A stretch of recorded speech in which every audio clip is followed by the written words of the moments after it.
Para gembala ini diproses. Kalau gembala cuma ditanya nomor rekening ngamuk ya repot. Padahal kan maksudnya kalau kurang mau ditambahin, kan bisa begitu kan? Nah, makanya kalau ada nomor rekening, nanya nomor rekening saya nggak ngamuk. Karena apa ya, barangkali ditambahin, bener ditambahin. Wah, haleluya kan?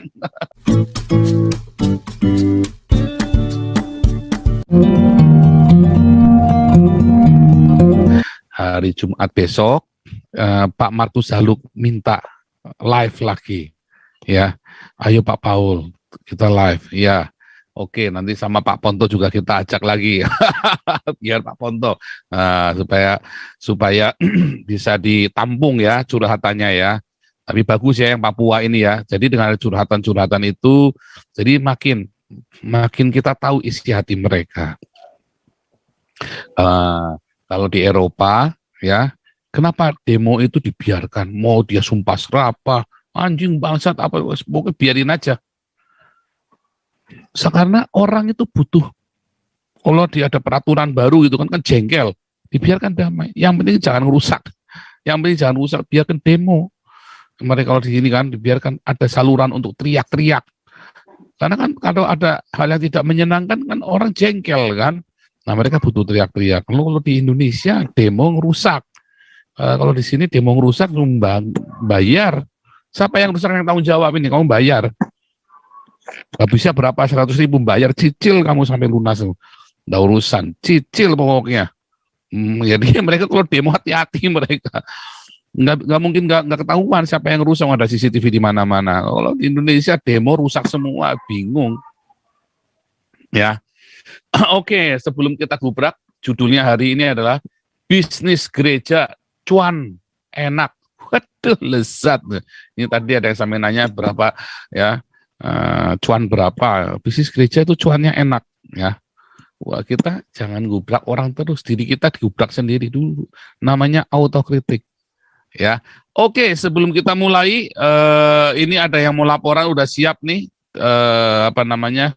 dari Depok ya. Sebentar. Kalau MUI itu sudah bolak-balik, makanya mereka sedang mengusung PKS ya, PKS sama DPR yang nasionalis, geblek ya, lagi mengusung gimana caranya bikin undang-undang ulama supaya ulama ini bisa dilindungi. Wah kan goblok ini. Supaya ulama ini jangan sampai ditangkap ya, karena banyak yang terlibat makar sebetulnya. Nanti kalau bikin undang-undang ulama, pendeta dimasukkan penjara, yang ulama kan ulama apa? Kan Islam kata mereka kan. Kalau Tuhannya Maha, wah Allahnya Kristen 3. Nah itu Anda di framing. Nah, Anda sendiri mau ya, Lukas Sutrisno, Yakub itu mau di framing ya, Allah dimonopoli sama orang Islam. Nah itu tadi, sayang sekali ya. Oke, terima kasih Pak Haryanto Wijaya buat informasinya. Saya yakin Anwar Abbas akan berkata bahwa itu adalah kriminalisasi ulama. Oke, ini ada Grace dulu, silakan Grace. Ada mau bicara dulu, boleh Grace? Ya, ntar dulu deh. Oh, nanti ya. Oke, langsung dulu Jose. Oke, Jose. Saya sambil tunggu Pak Simisun ya ini ya. Halo Pastor. Ya, Wawen. Saya dulu boleh? Boleh. Sorry. Ya. Gini Pastor. Jadi ini mah saya ada usul sedikit, pertanyaan sambil usul sambil ya coba dibahas dulu lah. Jadi gini Pastor. Dari diakoni yang seperti yang kita lakukan ini kan dulu saya pernah lakukan. Sekitar tahun 2000-an lah saya pernah lakukan sama teman-teman gereja dulu ya. Nah, setelah berjalan cukup lama, akhirnya di antara orang-orang kayak pemulung seperti itu tuh mereka mulai berteman lah dengan kita, mulai kenal dengan kita, mulai berteman dengan kita, dan akhirnya mereka bertanya-tanya, kalian tuh siapa? Buat apa, ngapain? Mereka kan heran gitu, kenapa kalian baik sama kami, orang-orang yang istilahnya marginal gitu, yang tidak diperhatikan oleh orang-orang pada umumnya gitu. Kalian baik sama kami. Lalu kita ceritakan bahwa ada kasih Kristus dan semacamnya. Akhirnya mereka tertarik dan mereka bertobat. Mereka terima Yesus loh. Banyak di antara mereka yang terima Yesus. Akhirnya kita tuh perlu pengembalaan. Akhirnya kita misalkan kita kirim makanan itu hari Selasa, maka hari Kamis itu kita bikin untuk pengembalaan. Jadi mereka mulai dibina, mulai diajarin firman Tuhan, pokoknya istilahnya mereka harus digembalakan gitu. Nah, waktu itu kebetulan kita tuh pinjam tempat tuh di gereja, di ruangan gereja, di pinjam salah satu ruangan di gereja lah untuk pengembalaan ini. Nah, lama-lama tuh tercium gerakan kita karena semakin hari semakin membesar. Jumlah yang ikut itu semakin banyak. Akhirnya terciumlah sama istilahnya sama ulama-ulama di daerah situ. Akhirnya ulama-ulama itu mendatangi gembala sidang dan menyuruh stop. Nah, waktu kita satu hari itu mau layanan nih, mau bagi-bagi makanan lagi, tiba-tiba di stop sama gembala sidang supaya kita bubar. Saya sih anggotanya dulu ya, kaget saya bilang, ada apa kok dibubarin? Ya, karena infonya sih dari ketua sih bahwa gembala sidang itu didatangi ulama dan diancam gitu. Nah ini saya melihat, saya pribadi melihat gerakan Damaris ini semakin hari semakin luar biasa dan semakin dikenal. Khususnya di daerah saya itu makin dikenal. Ada beberapa orang tuh makin ada yang mulai gitu, pastor yang mulai wah ini ada apa istilahnya, ada gerakan dan mereka, saya melihat dengan mata kepala sendiri penuaian itu gampang, benar-benar gampang. Mereka terima Yesus itu gampang sekali, dengan mudahnya mereka terima Yesus loh, tanpa kita harus capek-capek ngajarin Alkitab dan segala macam atau berdebat atau nggak perlu loh. Dengan mudahnya mereka terima Yesus. Nah, ini yang jadi kekhawatiran saya. Apakah kita perlu tim pengembalaan, pastor? Karena saya sih nggak mau berani menyerahkan ini kepada gereja-gereja sekitar ya, karena gereja-gereja sekitar saya masih belum percaya bahwa mereka punya keberanian untuk itu loh. Keberanian untuk, wah ini ada tuayan, kita tinggal istilahnya tuai, kita tinggal gembalakan mereka, jadilah mereka orang-orang percaya yang kualitasnya bagus gitu loh. Nah itu yang saya tuh, kita ya agak menyayangkan hal ini gitu loh. Kalau misalkan tiba-tiba mereka itu ya udah cuma sekedar itu, padahal mereka sendiri yang menyerahkan diri, saya mau terima Yesus. Saya khawatirnya tidak ada pengembalaannya itu loh. Lepas kalau gereja saya yang nggak percaya lagi karena banyak yang tidak berani. Kalau seperti itu, ya ini saya yang mohon aja ke forum ini untuk pikirkan. Nah, nanti saya kasih solusinya nanti. Tolong langkah selanjutnya ya. Ya, saya kasih solusinya. Tunggu ya, tapi jangan pergi dulu ya. Oh pasti di sini saya. Ya, oke, nanti saya kasih solusinya. Satu lagi. Itu kalau yang ini saya bertanya soal pelajaran Alkitab ya. Musa kan dari awal dipanggil Tuhan untuk bebasin bangsa Israel dari Mesir. Kan mereka mengalami banyak mujizat, terus mereka diselamatkan, mereka dipelihara. Tapi kan bangsa Israel tuh pokoknya bersungut-sungut kan. Udah dikasih mana, udah dikasih burung puyuh, masih bersungut-sungut. Akhirnya kan waktu itu sempat Musa kesal waktu yang marah itu air pahit itu ya. Terus akhirnya Musa kan pukul si gunung itu, keluar airnya, jadi airnya bisa diminum kan. Nah di situ apakah gara-gara itu mau Musa melanggar apa istilahnya mah, yang bukan seharusnya dia lakukan, sehingga Musa tidak bisa masuk ke dalam tanah Kanaan. Gara-gara mungkin udah saking jengkelnya Musa itu, dia akhirnya melakukan satu kesalahan dan akhirnya dia tidak diterima di tanah Kanaan. Apakah yang itu karena masalah itu? Saya mau tanya itu aja. Terima kasih Pak. Ya, nanti saya jawab setelah laporan Jakarta Barat. Ya. Nanti saya jawab ya. Jakarta Barat, silakan, dan Pak Pendeta Jimisun ya. Silakan. 1.900 hari ini. Terima kasih, dan ada orang-orang lama sudah diberdayakan kembali ya, teman-teman lama ya. Ya, tapi sepanjang masih mengikuti SOP. Ya, iya kaget. Semua juga kaget ikuti SOP. Makanya kan kita bukan berarti jelek ya. Jadi kalau di stop itu Anda juga jangan tersinggung ya. Maksudnya bukan berarti Anda jelek, tapi SOP itu loh, masalahnya SOP. Karena tidak semua orang kan bisa ikut SOP, kaget. Ya, jadi kita juga maklum. Jadi kita maklum ya. Cuman jangan berarti tidak berarti Anda terus jelek. Oh bukan. Ya pokoknya ikutin dulu, pelajari dulu lagi SOP-nya Anda. Kalau enggak Anda ikut tim lain dulu. Gitu.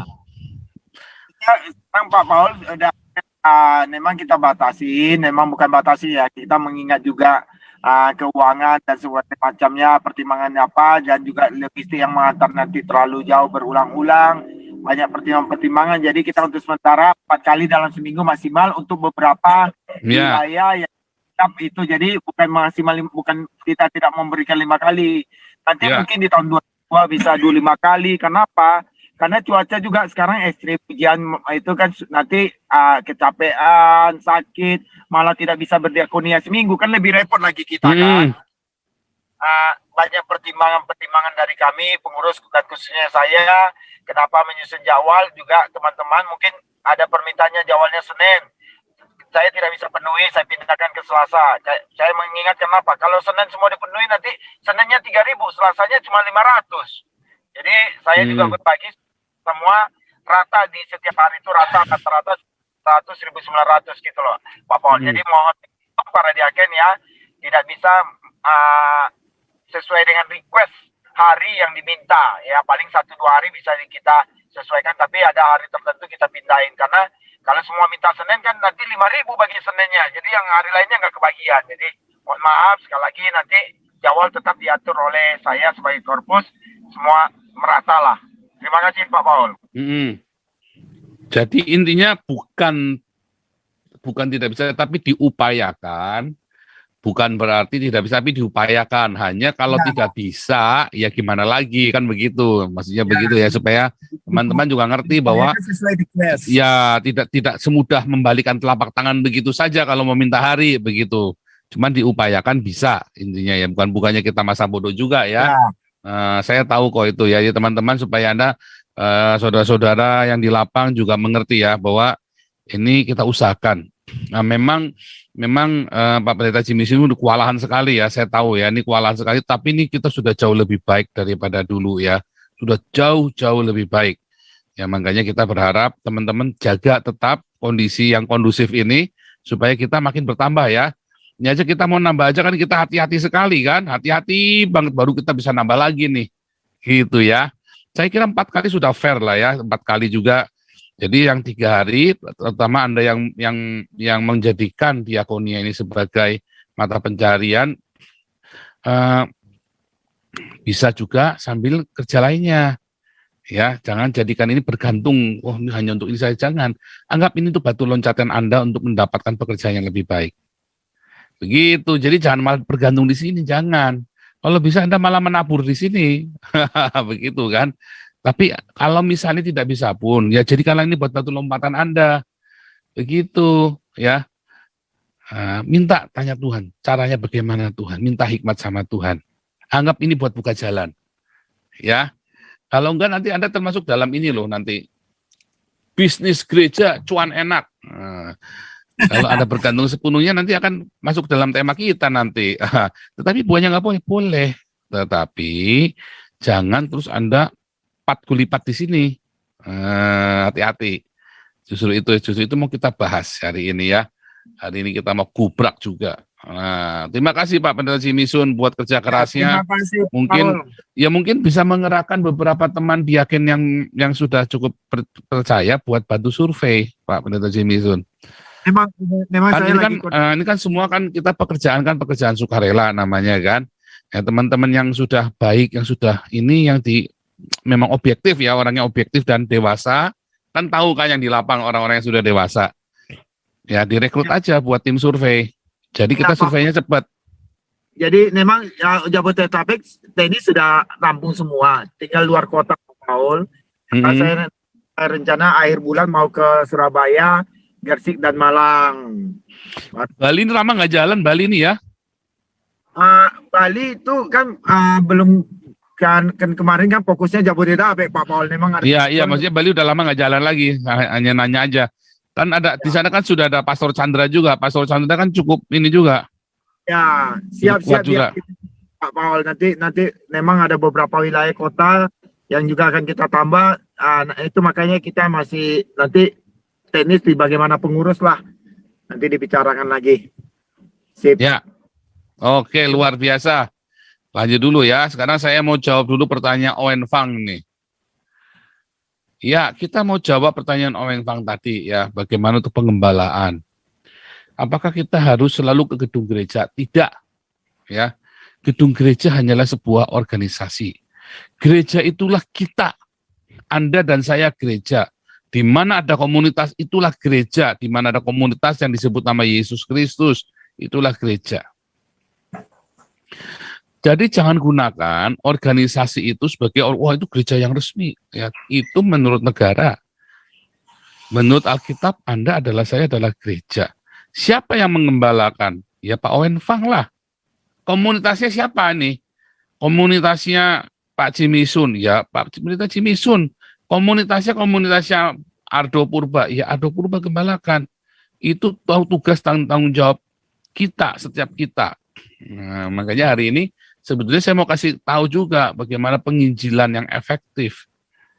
Ya, nah, tetapi daripada nanti malah nggak ada yang datang, jadi saya sih bisnis gereja cuan enak. Wah, kalau begitu gini kan matanya mendelik semua kan, baik yang haters, baik yang seneng ya, waduh, sorak-sorak semua.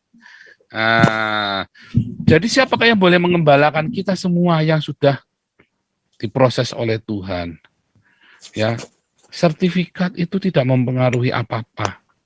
Ya, tetapi yang paling penting bagaimana orang-orang yang sudah berbuah ini, ya kemudian dia belajar menggembalakan dalam komunitasnya. Itulah sebabnya dari dulu kalau saya memberitakan Injil, dulu ya, dari SMP, saya selalu muridkan sendiri. Saya pernah ikut-ikutan, serahkan kepada gereja lokal, tak kasihkan ke organisasi gereja, enggak dirawat. Akhirnya terbengkalai. Ya seperti Pak Owen Fang tadi, akhirnya pendetanya ditakut-takutin, ada yang waras, akhirnya diintimidasi sama orang Islam, pendetanya takut.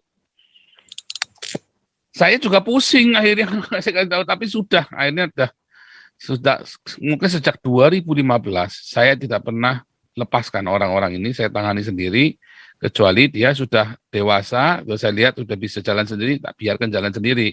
Tapi tetap saya tanyain monitor, gimana kondisi kamu? Kan kita memuridkan bukan kita ngatur hidupnya mereka loh. Menggembalakan itu bukan ngatur hidupnya orang loh. Wah, ini sering salah juga nih. Banyak gembala-gembala ya yang di Indonesia, yang di Eropa. Wah, saya ini gembala. Hidup kamu tuh tergantung sama saya, gundulmu peang. Enggak ya. Menggembalakan itu ya ngemong. Bukan Anda memaksa orang buat nurut sama Anda, nggak bisa. Makanya ada beberapa yang gugur, ada. Yang saya muridkan, yang saya baptiskan yang gugur, ada. Ada. Ya, yang saya muridkan pun ada yang gugur. Enggak masalah, kita doakan. Ya, yang mati juga ada ya, sudah ada yang meninggal satu ya yang saya baptis itu. Enggak masalah. Ya, yang gugur, ya tetap kita gembalakan, tapi tidak boleh dipaksa. Wah, kamu harus nurut sama saya. Enggak. Berarti kalau dia ada masalah, ya itu silakan sama Tuhan, kita doakan. Dia kita ya. Jadi tugas kita menggembalakan. Nanti detail kita akan lanjutkan lagi ke sana detailnya. Jadi kita nggak masalah ya, itu kita yang gembalakan. Jadi siapa yang membalakan? Ya Pak Owen Fang. Nah, untuk legitimasinya gimana? Kalau tidak ada gereja mau kasih legitimasi, bilang sama saya. Nanti saya kirim sertifikatnya, ya kan, kartu penginjilnya segala macam kan sudah. Nah, makanya nanti kita ketemu di Yerusalem, kita tahbiskan. Loh, organisasi gereja saya juga resmi di sini ya. Nah, nanti kita pikirkan caranya supaya resmi di Indonesia. Bukan mau jadi sinode baru ikut PGI, enggak. Siapa bilang harus ikut PGI? Ya, bisa ikut yang lainnya banyak. Nanti kita carikan. Ya, saya carikan. Jangan tergantung. Ya, Pak Putih juga siap ini. Pak Putih juga siap. Itu jawaban yang pertama. Yang kedua, Musa. Pertanyaan ini saya ambivalen ya. Maksudnya gara-gara Musa marah maka batunya keluar air, itu enggak begitu ya. Jadi bukan karena Musa marah mukul batunya keluar air, bukan. Kan Tuhan suruh Musa, pukullah batu itu. Disuruh mukulnya cuma sekali. Tapi Musa mukulnya 3 kali karena marah. Padahal Musa ini orang yang paling lembut hatinya, paling sabar ya. Disebut dari orang yang paling temper, jadi sabar. Tapi ketemu orang yang kurang ajar ini, yang bangsa bajingan ini kan, wah, akhirnya kalap, dipukul 3 kali. Itu sebetulnya apa ya? Kenapa terus Ali tolak? Karena melanggar kekudusannya Tuhan, ya.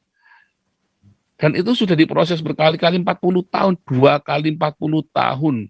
Ya, Musa diproses ya, 2 kali 40 tahun. Saya ini orang temper, ya. Jadi kalau ada yang nggak beres, kita kejar. Kalau orangnya terus nggak tanggung jawab, saya bisa ngamuk, saudara. Saya bisa ngamuk. Nah, suatu ketika saya nunggu paket, orangnya tarsok, saya ngamuk, saudara. Terus nanti kejadian lagi.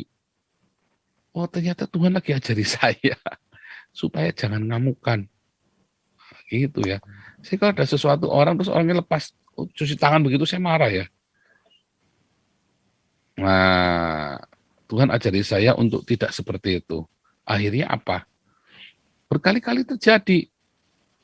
Sampai suatu titik nanti nggak akan terjadi lagi, tapi akan dites lagi. Begitu saya gagal lagi, wah, bisa ada sesuatu yang tidak baik terjadi. Itulah pertumbuhan. Kalau kita mukul batu 10 kali juga nggak apa-apa, Tuhan nggak ngamuk. Cuman kalau Musa nggak boleh. Ada level rohani. Kamu melanggar, menghina kekudusanku, katanya Tuhan. Jangan. Kita jangan sampai terpancing. Karena apa? Kan harusnya nggak usah marah.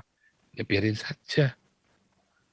Ya kan? Nah, pendeta-pendeta paling suka ngatur-ngatur jemaatnya juga, dikit-dikit marah ya, makanya masih jauh.